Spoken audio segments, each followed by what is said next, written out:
Sveiki, esu istorijos mokytoja Laura Valantė ir kviečiu Jūs į dar vieną istorijos pamoką. O jos temą padiktavote būtent Jūs, tie, kurie ir žiūrite mano kuriamas pamokas. Taigi Jūsų prašymų keliaujame prisiminti ir pakartoti svarbiausius dalykus apie Antrąjį pasaulinį karą. Žinote, Antrasis pasaulinis karas vyko 1939–45 metais.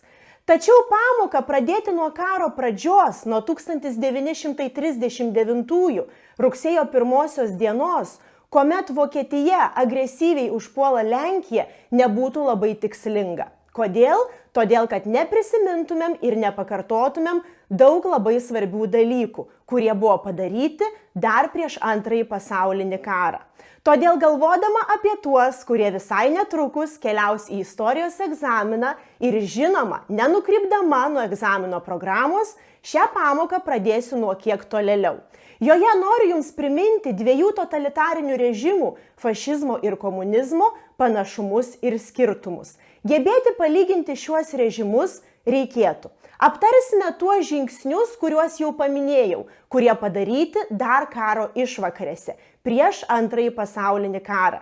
Žinoma, pakartosime esmines Antrojo pasaulinio karo priežastis ir asmenybės, kaip be jų, apie tas, kurios aptariamuoju laikotarpiu ir griežė pagrindiniu pirmuoju smuiku. Taigi pradedu nuo totalitarinių režimų palyginimo. Fašizmas ir komunizmas turi nemažai panašumų, bet turi ir nemenkų skirtumų. Visame tame susigaudyti reikėtų. Kad būtų lengviau, tą informaciją sudėjau į vieną lentelę, ką ten surašiau ir noriu Jums pakomentuoti. Prisiminkite bent kelis panašumus ir skirtumus.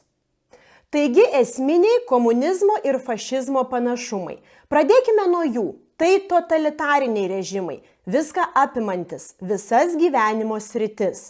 Ir vienas ir kitas su vado kultu. Vado žodis yra nekritikuojamas. Na, kritikuoti gali ryžtis, bet už tai, žinoma, teks atsakyti. Dar vienas panašumas – vienpartinė sistema. Nėra opozicijos, su ja yra susidorota. Žiniasklaidos kontrolė, propaganda, labai griežta cenzūra. Represijos prieš kitaminčius, teroras, agresyvi užsienio politika, politinių teisių ir laisvių panaikinimas. Žmonės nėra laisvi, nėra minties ir žodžio laisvės. Daug panašumų, bet yra ir skirtumų. Komunizmui būdingas privačios nuosavybės panaikinimas, o fašizme privati nuosavybė išliko. Ji nėra atimama. Komunizmas draudė bažnyčią, o fašistai siekė bažnyčios palankumo. Taikos skelbimas, bet jėgos ir smurto įsigalėjimas buvo būdingas komunizmui, jėgos kulto propagavimas, karo šlovinimas fašizmui. Komunizme pabrėžiamas klasinis principas, o fašistai aukština tautą iki rasinio kraštutinumo. Kelis panašumus ir skirtumus turėtumėte žinoti ir gebėti įvardinti. Prisiminkime tarptautinių santykių problemas 4-ajame dešimtmetyje. Dar prieš Antrąjį pasaulinį karą, o jų būta išties nemažai. Pirma, tai Tautų sąjungos veikla, arba tiksliau gal reikėtų sakyti jos neveiklumas. Antra, tai Austrijos anšliusas. Austrija yra prijungiama prie Vokietijos. Miuncheno susitarimas, kuomet Sudetai, Čekoslovakijai priklausanti dalis, reikalaujant Hitleriui, yra atiduodami Vokietijai. Ilgainiui visos Čekoslovakijos okupacija. Klaipėdos krašto atplėšimas nuo Lietuvos ir atidavimas naciams, Vokietijai, nes Hitleris to prašo. Na ir žinoma, Sovietų sąjungos ir Vokietijos slaptieji protokolai ir sutartis. Viską tikrai labai svarbu prisiminti ir pakartoti. Pradėkime nuo Tautų sąjungos. Kas yra Tautų sąjunga, tikriausiai žinote, primenu tik labai trumpai. Tai organizacija, kuri yra sukuriama po Pirmojo pasaulinio karo. Jos tikslas – saugoti pasaulyje taiką. Daryti viską, kad tokių žiaurumų, kaip ką tik praūžęs Pirmasis pasaulinis karas, pasaulyje nekiltų. Ir atrodo, kad iš pradžių Tautų sąjungai sekasi visai neblogai, nes daug valstybių jai priklauso. Bet ilgainiui išryškėja pagrindinės dvi Tautų sąjungos problemos. Pirmoji tai, kad Tautų sąjungos veikloje nedalyvavo Jungtinės Amerikos valstijos. Ir aišku, tai nestiprina sąjungos. Anaiptol, tikrai nemenkai ją silpnina. Tautų sąjunga neturi ir karinių pajėgų, neturi kariuomenės. Taigi, jeigu kuri valstybė nesilaiko Tautų sąjungos įstatų, Tautų sąjunga nelabai ką gali padaryti, užuot taikant sankcijas ir pabariant, kad tokia politika yra netinkama. Ketvirtajame dešimtmetyje tokių valstybių atsirado ne viena ir ne dvi. 1931 metais Japonija užpuolė Kiniją, atėmė jos dalį Mandžiūriją. Tautų sąjunga aišku, kad drausmina Japoniją, bet užuot taikant sankcijas daugiau nėra nieko, ką su ją padaryti. 1933 metais, kada Hitleris ateina į valdžią Vokietijoje, vokiečiai pradeda galvoti apie karo pajėgų stiprinimą. Tai irgi Tautų sąjungos susitarimams nusižengė. Primenu jums, kad vokiečiai įsipareigojo apriboti savo kariuomenę Versalio taikos sutartimi po Pirmojo pasaulinio karo. Tautų sąjunga pabara Vokietiją, o Hitleris su Vokietija iš Tautų sąjungos išstoja. Italai užima Etiopiją, okupuoja Etiopiją, Tautų sąjunga padaryti irgi nieko negali. Italija iš Tautų sąjungos įstoja. Ilgainiui pasimato tikrai akivaizdžios Tautų sąjungos bėdos ir jos neveiksnumas. Viena karikatūra, kuri būtent apie tai, tikrai labai populiari karikatūra. Atkreipkite dėmesį, ant to žmogeliuko krūtinės užrašyta Ženeva. O kas buvo Ženeva? Tautų sąjungos būstinė. Šveicarijai priklausanti gražioji Ženeva. Tikriausiai matote tą situaciją ir suprantate, apie ką čia. Dvi agresorės, du katinai taikosi į mažytes ir silpnas Baltijos šalis. Ką gali padaryti ir daro Tautų sąjunga, matote, kaip iškalbingai yra pavaizduota šioje karikatūroje. Trumpai aptarkime agresyvią nacių politiką dar prieš Antrąjį pasaulinį karą. Šie visi jų padaryti žingsniai vaizduojami šiame žemėlapyje. Pradėkime chronologiškai. 1936 m. kovo mėnesį užimta demilitarizuota Reino zona. Primenu jums, kad po Pirmojo pasaulinio karo Versalio taikos sutartis draudė ten statyti karinius įtvirtinimus, dislokuoti karinius dalinius. Ši zona turėjo apsaugoti prancūzus nuo staigaus Vokietijos užpuolimo. 1936 metais nacių Vokietija įvedė į Reino demilitarizuotą zoną kariuomenę. Kitas žingsnis – Austrijos prijungimas. 1938 metais kovo mėnesį. Vienas iš svarbių Hitlerio užsienio politikos tikslų buvo sukurti Didžiąją Vokietiją, šalį, kurioje gyventų visi vokiečiai. Taigi tikslas prijungti Hitlerio tėvynę Austriją. Hitleris grasindamas karu privertė pripažinti Austriją Vokietijai pavaldžia valstybė.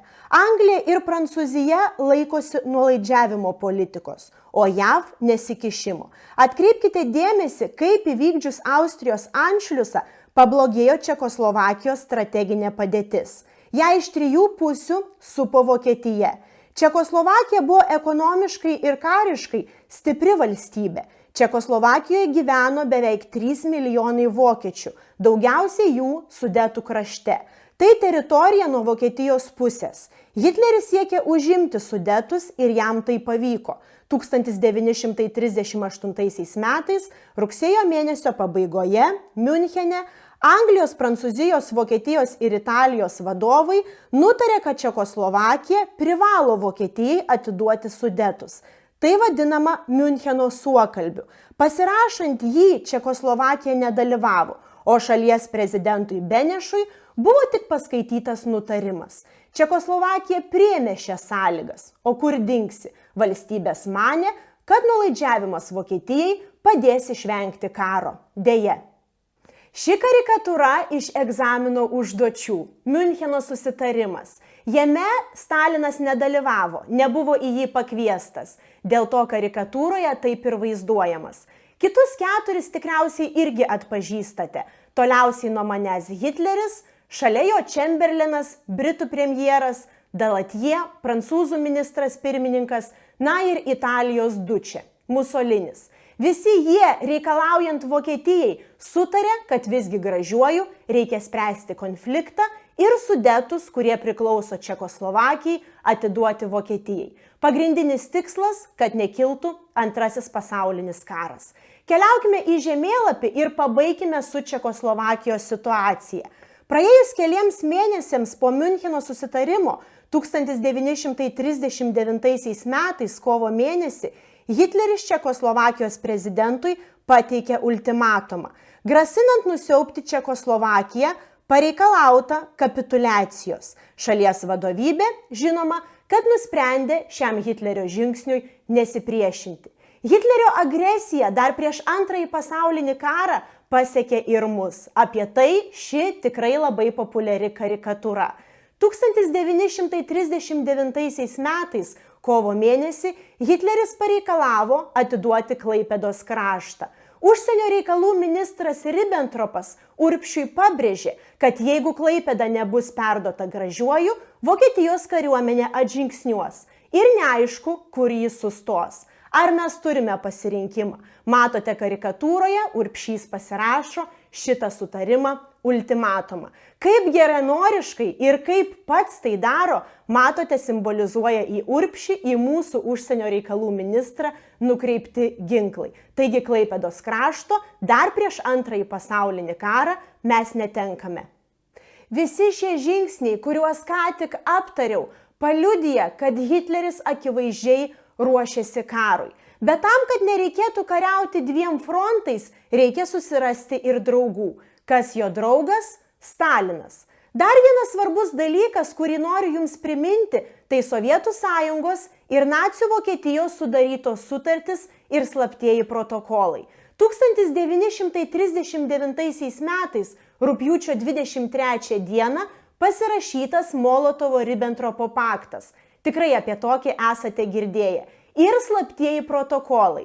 Juose buvo aiškiai pasidalinta Europa, kuriai įtakos zonai kas priklauso. Šioje nuotraukoje ir matote būtent užfiksuotą tą akimirką, kuomet pasirašomas Molotovo ir Ribbentropo paktas. Svarbu žinoti ir kaip tos zonos, tas pasidalijimas buvo sutartas. SSRS atiduodama Suomija, Estija, Latvija, Besarabija ir Rytų Lenkija, Vokietijai, Lietuva ir Vakarų Lenkija.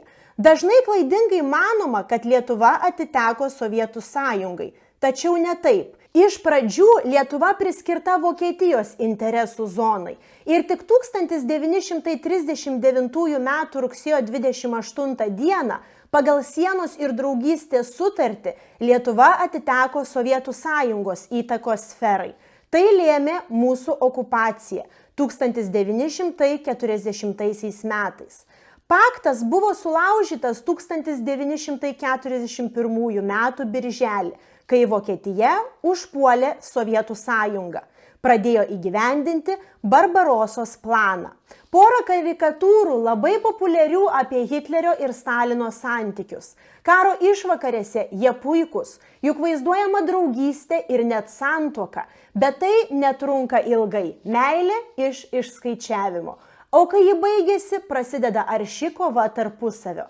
Pagalvokite, ar žvelgdami į šias karikatūras galėtumėte įvardinti kiekvienos karikatūros pagrindinę mintį.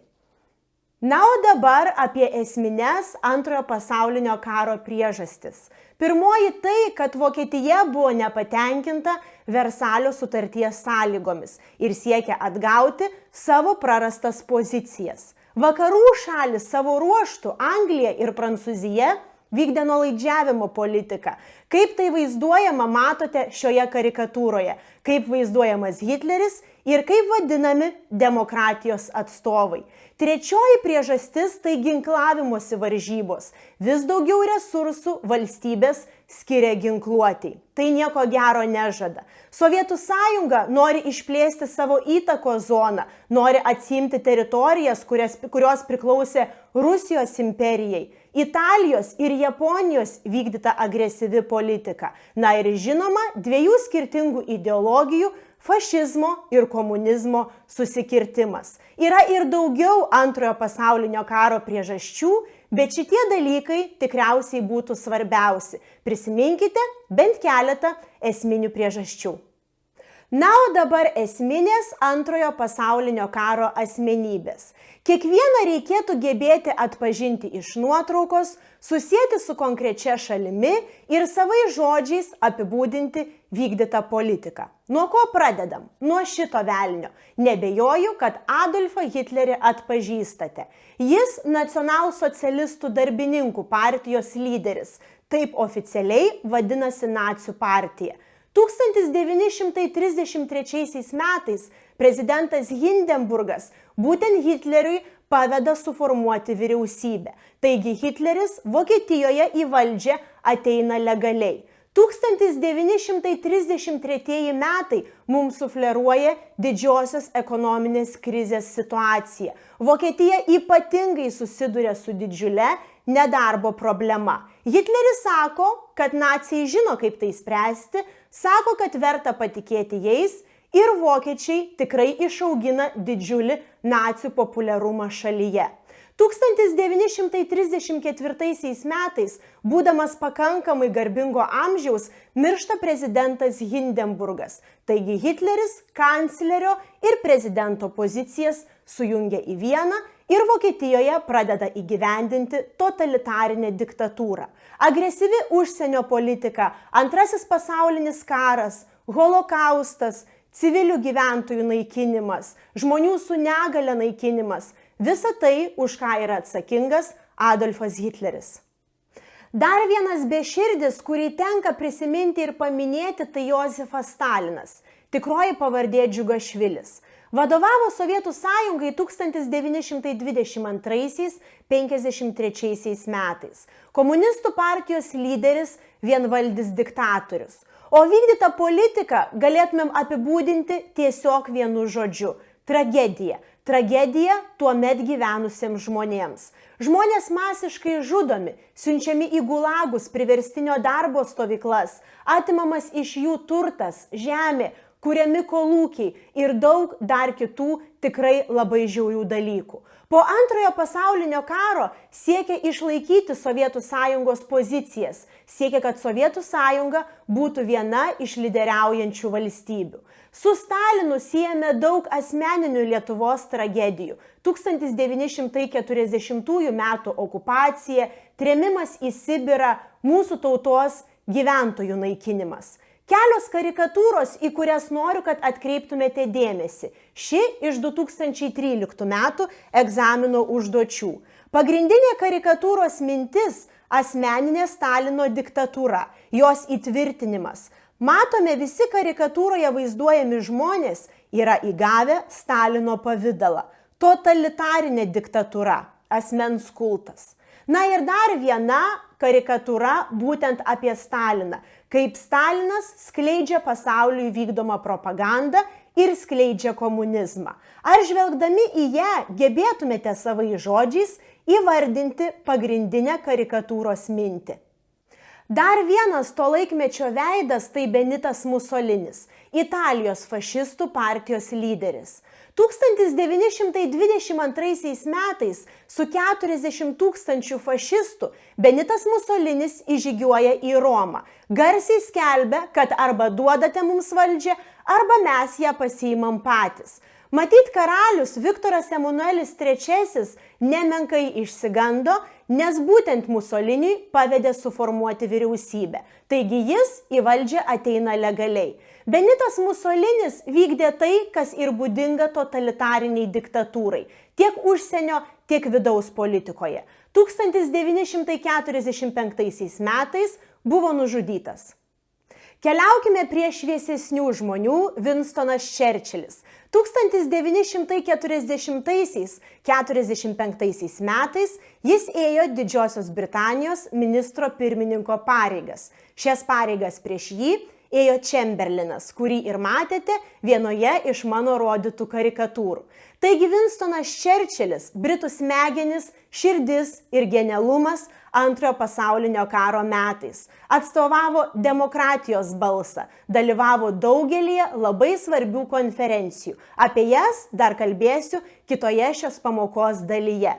1965 metais Winstonas Čerčilis mirė, bet tikriausiai dar gyvas Britų ir ne tik jų širdyse. Apskritai labai nesuklyščiau pasakydama, kad tai vienas geriausiai vertinamų politikų. Keliaujame į Jungtines Amerikos valstijas prisiminti to šalies esminės asmenybės Antrojo pasaulinio karo laikų.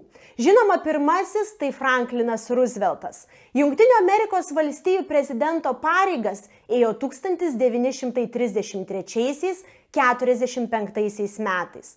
Rooseveltas pirmąjį savo kadencijai išrinktas ypatingai sudėtingų laikų. Tai didžiosios ekonominės depresijos metai. Jis paskelbė priemonių paketą, kurio pavadinimas Naujasis kursas. Visos priemonės tam, kad JAV kuo greičiau įveiktų didžiąją ekonominę depresiją, susidorotų su nemenkais, milžiniškais užklupusiais iššūkiais. Vienas dalykas, į kurį noriu labai atkreipti dėmesį ir taip aiškiai akcentuoti, tai, kad Jungtinių Amerikos valstijų dalyvavimas Antrajame pasaulinėme kare ypatingai reikšmingas. Ir su tuo siejame daug įvykių, bent kelis iš jų vertėtų prisiminti ir šioje pamokoje. 1941 metais Rooseveltas pasirašo Lendlizo įstatymą. Tas įstatymas apie tai, kad JAV nuomos ir skolins karinę techniką, karinės medžiagas tom valstybėm, kurios yra artimos JAV interesui. Tai svarbus momentas. Dar vienas momentas tai, kad apie Jungtines Amerikos valstijas ir jų tiesioginį įsitraukimą į karą kalbame nuo 1941 metų, kuomet Japonija užpuolė karinės jų bazes Perl Harborą. Apie tai tikriausiai esate girdėję, apie tai sukurta tikrai nemažai filmų. Apie JAV vaidmenį Antrajame pasaulinėme kare būtų galima kalbėti ilgai, bet čia tikriausiai pagrindiniai dalykai, kuriuos siejame su Rooseveltu. 1945 metais balandžio mėnesį Rooseveltas miršta ir jį pakeičia kitas JAV prezidentas Haris Trumanas, 33-asis Jungtinių Amerikos valstijų prezidentas. Su juo taip pat siejame daug svarbių dalykų, bet dalis jų jau išeina iš Antrojo pasaulinio karo rėmų. Kas dar vyksta Antrojo pasaulinio karo metais? Bent jau vienas tikrai vertas dėmesio įvykis, kurį būtina akcentuoti, tai, kad būtent Trumanas davė leidimą kristi bomboms ant Japonijos miestų. Kalbu apie Hirošimo ir Nagasakio tragediją. Labai rekomenduoju, pasikartokite, pažiūrėkite, kas yra Trumano doktrina ir Maršalo planas. Tai irgi svarbus dalykai. Apskritai, kalbant apie Trumano vaidmenį ir Trumano politiką, labai svarbu buvo tai, kad Sovietų sąjunga būtų silpninama. Trumanas jau atstovauja JAV balsą labai svarbioje paskutinėje konferencijoje, Potsdamo konferencijoje Antrojo pasaulinio karo pabaigoje. Apie ją, apie kitas konferencijas ir daug kitų svarbių dalykų aptarsiu antroje šios pamokos dalyje. Ji jau visai netrukus. Iki greito.